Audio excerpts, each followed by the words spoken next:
In the main event of UFC Vegas 101, Mackenzie Dern in the dying seconds of third round picked up a armbar victory over Amanda Ribas, avenging her loss to her. Ponzinibbio gets the TKO in the third round over Carlston Harris. Al Hassan got hit with a big counter left hook by Almeida and knocked him out cold in the first round. Roman Kopylov and Chris Curtis were having a good fight. It was 1-1 going into the third round. At the end of the third round, Kopylov landed a big kick that was partially blocked by Curtis, but he fell over, and the referee ended up stopping the fight with 1 second left. Curtis was very angry. He wanted it to go to the scorecards. He might have still lost, but he wanted to go to scorecards. 1 second left, no follow-up shot, and he was getting up. Why did he stop the fight? Horrible stoppage. Let it go to the scorecards, and Jamal Hill agrees. You don't call that. Terrible stoppage. Nonetheless, it goes down as a TKO win for Roman Kopylov. As an underdog, Christian Rodriguez wins a unanimous decision over Austin Bashi, 29-28 on all the cards. He took rounds 1 and 3. He hands Bashi his first loss of his career. It's kind of crazy. Rodriguez has done this 4 times now. His last 4 fights have all been victories over undefeated prospects. Bashi, Isaac Dalgarian, Cameron Simon, Raul Rosas Jr., handing all these guys their first loss. He is the prospect killer in the UFC. As an underdog, Puna Soriano dropped Uros Medic early and finished him on the ground in just 30 seconds. 2 victories in a row for Puna. Felipe Bunes gets the first round armbar victory over Jose Johnson. Marco Tulio gets the first round TKO over Ihor Potieria. After dropping the first round, Thiago Moises was able to bounce back in round 2 and 3 to pick up the win via decision over Trey Ogden. Jacobe Smith, he had a lot of hype behind him, and he lived up to the hype. He knocked out Preston Parsons in just over a minute, took this fight on short notice. He improves to 10-0. He's touted as the next big thing in MMA, and he lived up to the hype tonight. Ernesta Carrascaita wins a decision over Nicole Cagliari. Carrascaita's a long-rangey striker. As long as she keeps the fight standing, she has a decent chance to beat a lot of flyweights. Bruno Lopez defeats Gadziulov by decision. It was weird seeing a Dagestani getting out-wrestled like that, but he lost 2 rounds to 1 and suffers his first defeat in MMA.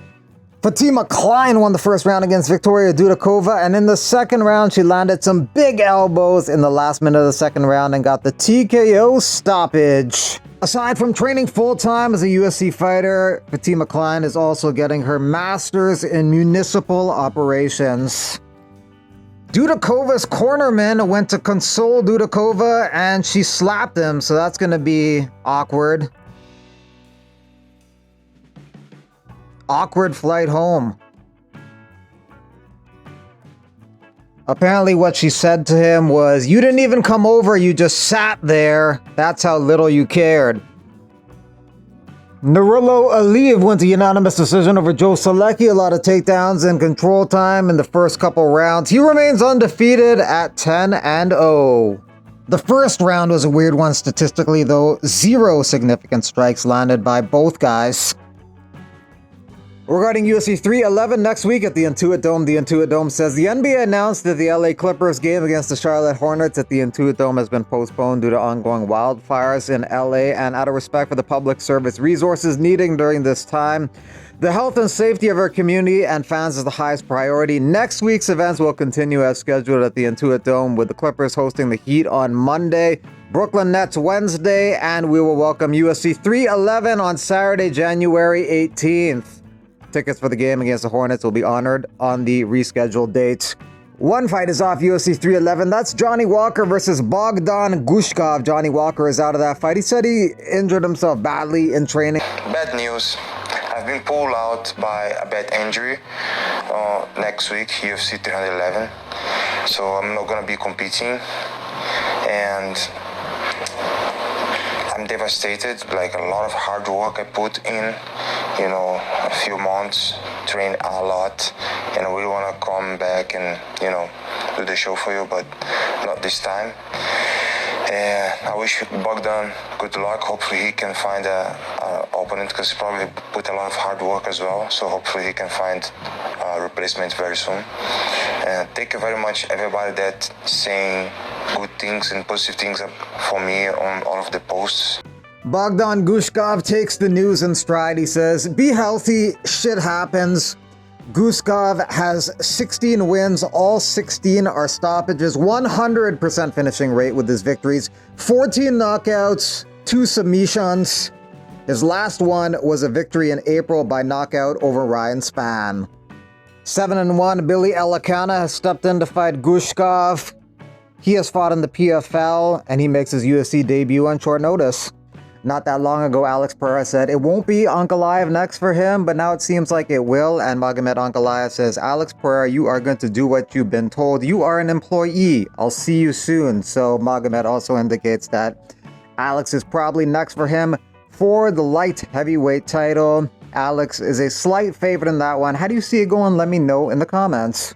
In the featherweight division, Giga Chikadze will be taking on David Onama. That's April 15th at the UFC Apex. An opportunity for David Onama to break into the rankings if he can beat number 12 ranked Giga Chikadze. Next 5 UFC events over the course of the next 5 weeks. 4 title fights will be contested. The champion is the favorite in all these title fights other than Merab, who's the underdog. Makhachev's the biggest favorite out of the champions, then Weili Zhang, then DDP. Rizwan Kuniev training for his fight with Curtis Blades next month at UFC Seattle.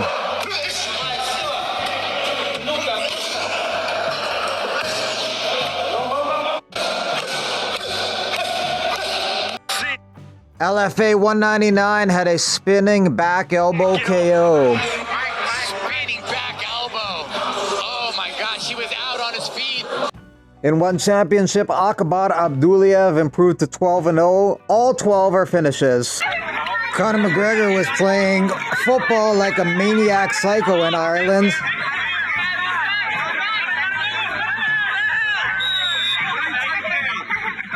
Here's another angle of McGregor acting like a wild man on the football pitch. A slow-mo of him landing a body kick on the defender. Boom! And he's down. What did I do? I did nothing. I did nothing.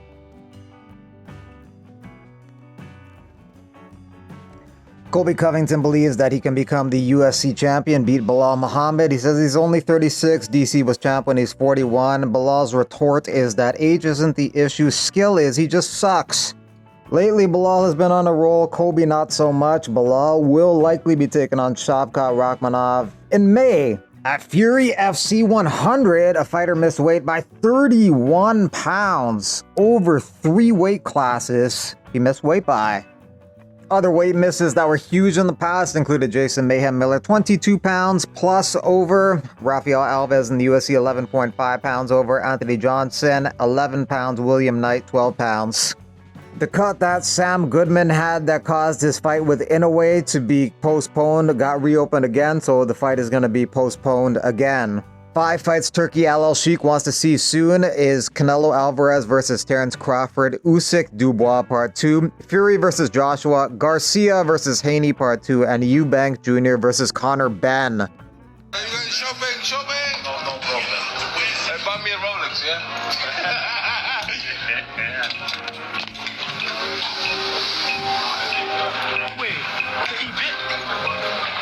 You were just lying to us about this, that, and the other thing, and now I'm supposed to believe you're one of the good guys. You're one of the straight shooters now. Yeah.